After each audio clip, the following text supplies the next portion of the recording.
Muito bom dia, Luciana. Esse seminário, quando é que começa? Como é que ele vai funcionar?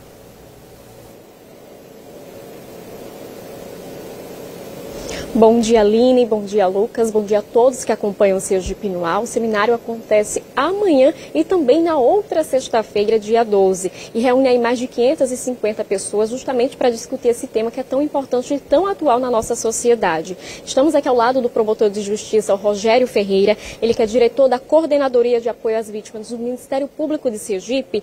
Promotor, realmente é um assunto importante que faz parte de uma campanha nacional, né? Bom dia. Bom dia, Luciana, bom dia, Aline, bom dia, Lucas e a todos os telespectadores desse canal de comunicação que é a TV Atalaia. Veja, com um atraso de quase 40 anos, que ocorreu a publicação em 1985 da Resolução 040 da ONU, o Estado brasileiro começa a se mobilizar no sentido de mudar o olhar em relação às vítimas e o direito das vítimas de crimes e atos infracionais violentos. Até então, até hoje, a visão que se tem da vítima dentro de um procedimento criminal é que a vítima deve ser um mero elemento construtor de provas. E essa construção de provas permite dar ao Estado juiz a segurança para uma eventual condenação do autor do crime. O que a vítima precisa dizer? Quem foi o autor do crime, quando isto é possível, e as circunstâncias que o crime aconteceu, para que nós possamos ter a dimensão precisa dos fatos e aí se estabelecer, se não houver nenhuma causa de extinção da punibilidade, uma eventual condenação para aquele infrator. Somente essa é a visão que se tem da vítima. O que se quer a partir de agora? Tanto o Conselho Nacional de Justiça quanto o Conselho Nacional do Ministério Público, e este especificamente através da Resolução 243, de 18 de outubro de 2021, criou um grupo nacional que visa dar apoio às vítimas de crimes e atos infracionais. Então, existe uma resolução, ela normatiza como o Ministério Público deve atuar, o Ministério Público brasileiro e todos os seus ramos, portanto, essa é uma postura que tem sido adotada no Brasil inteiro, no sentido de mudar a visão, transformar a vítima num verdadeiro eixo dentro do processo criminal, dentro do sistema de justiça. Voltando para a vítima, atenções importantes no sentido de garantir direitos. Então, a vítima precisa ter conhecimento, ter acesso a todas as informações no que diz respeito à sua peculiaridade. Então, a vítima precisa saber que ela tem o direito de não se avistar com o agressor, em nenhuma circunstância, em nenhum lugar, seja em delegacias de polícia, seja nos corredores dos fóruns, seja nas audiências judiciais. A vítima precisa saber que ela tem direito a ter os seus dados ocultados, seja a sua imagem, ou seja os seus dados de identificação. A vítima precisa saber que ela tem direito a uma coisa muito importante, a reparação de danos. E o Ministério Público precisa, desde o início da ação penal, melhor dizendo, o Estado, desde a fase de inquérito policial, precisa se preocupar com a reparação de danos. E, então, seja esses danos de natureza material, natureza moral. A vítima também precisa saber que ela tem direito ao tratamento à sua saúde. A vítima tem direito à recuperação do seu estado psicológico. A vítima tem direito a acompanhar todos os passos da ação criminal do seu processo.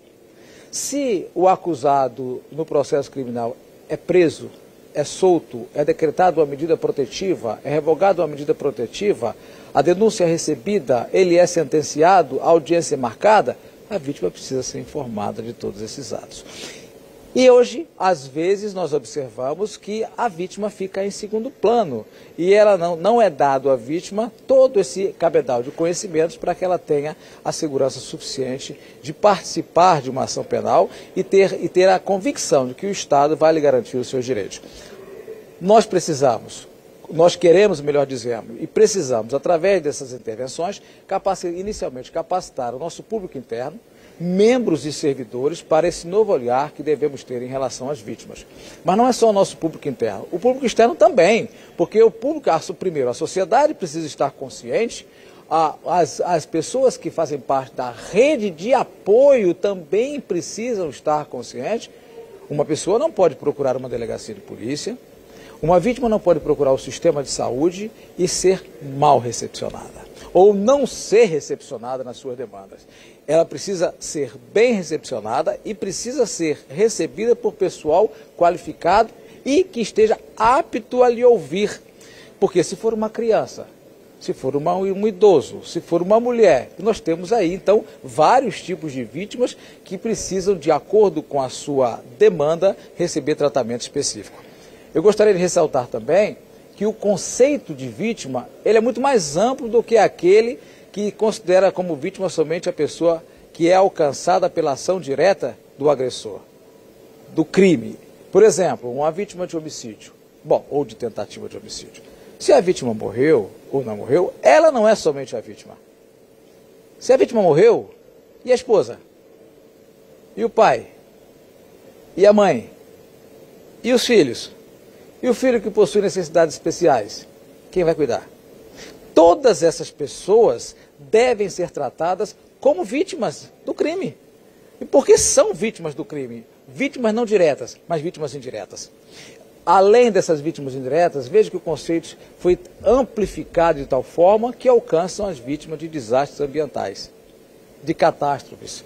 Então, veja que nós vamos trabalhar com um segmento significativo da sociedade que em algum momento possa se perceber ou se sentir como vítima, e nós devemos estar preparados para dar a essas pessoas a atenção devida. Muito obrigada pelos seus esclarecimentos, promotor. Então a gente percebe realmente como é importante discutir esse assunto para que esse direito ele seja garantido e os avanços aconteçam.